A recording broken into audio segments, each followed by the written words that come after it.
आदा सिमाननि लाइब्रेरियाव दंफैयो आङो दा नायदो आदा सिमाननि लाइब्रेरिखौ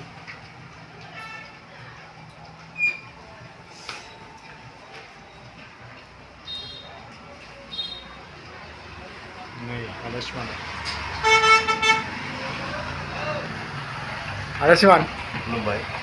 बेसे गोबाव जाखोमोनलाय नोङो बे दखानखौ होनाया आङो बे दखानखौ होनाया आङो 2002नि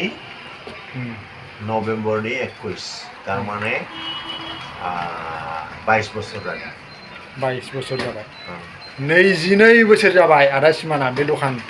लाइब्रेरि दखानखौ होबाय थानाया आरोबाव दे माब्रै थांखो बिदिनो बे बिल्डिं जानायाथ' बावाखै बिल्डिं जाबाय बिल्डिंआ मालिका बेथ' भारासो नालाय आंनि मालिका 2 बोसोर जाबाय आरो बे दखान बिल्डिंखौ बानायनाया बेनिफ्राय बयबोथ' मिथिखागौ लकडाउन थांबाय आगोलथ' आन्दलनानो जोबनो गैयामोन आन्दलन गैला दाना कर'ना फैलायबाय लकडाउन जालायबाय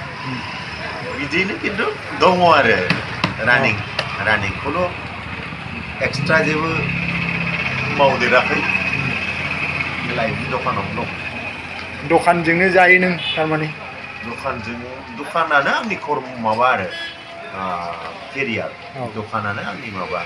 उपार्जननि मोनसे माबा आरो उपार्जननि लामाया आंना बे बुक स्टल आरो बुक स्टल होननानै खालि बाहाय बिजाबल' मोनो बे नङा बिजाबाथ' आजिखालि बिदिनोसै ना स्कुलफ्राव फ्रि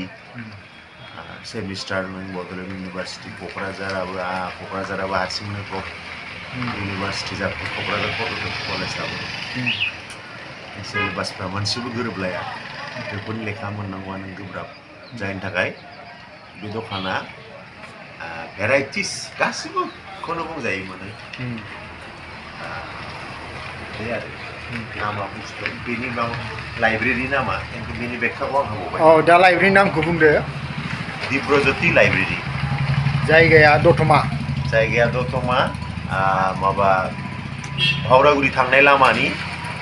अपोजिटआव पुलिस पइन्ट दङ खाथियाव होमबा नोंथांमोनहा फैनो हागोन आदा सिमाननि लाइब्रेरियाव मा मोनो नायनानै लादो आरो बेवहाय फैनानै बायफैनो हागोन बेवहाय नोंथांमोननि नांगौ जिनिसफोरखौ आं मोनसे खोथा एड खालामबावनो नागिरदों बेवहाय माने माखासे सत्संगनि आं जोंनि देवघरनिफ्राय सत्संग ठाकुर माने माबा आरो ठाकुरनि आशीर्बादजों जानाय मेडिसिनफोर जेरखम टिपालि थानकुनि टेब्लेट कलेखारा टेब्लेट बेनिफ्राय जेरखम माबा ज्योतिप्रभा बेनिफ्राय कान्तिश्री बेफोरखौ एनि टाइम मोनगोन आरो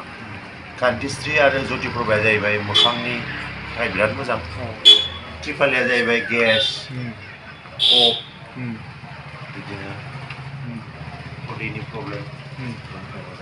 थानकुनि टेब्लेट माने मानिमुनि टेब्लेट आरो बे टेब्लेटआथ' बहुद खामानियाव होयो होमबा माखासे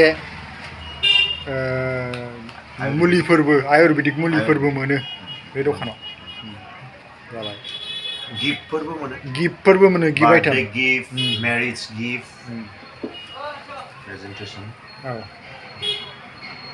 होमबा नोंथांमोनहा बे आदा सिमाननि दखानाव फैनानै बायफैनो हागोन देलाय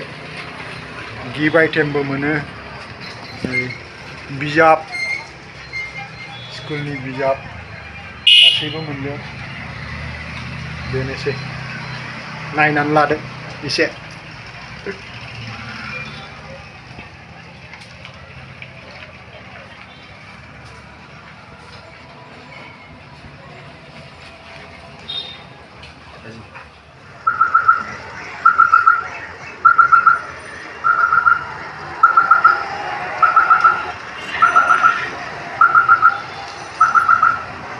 बेनो दखाना बेलाय मा मोनो नायनानै लादो रुमालबो दं नै मोजां मोजां रुमाल नै गासिबो बेग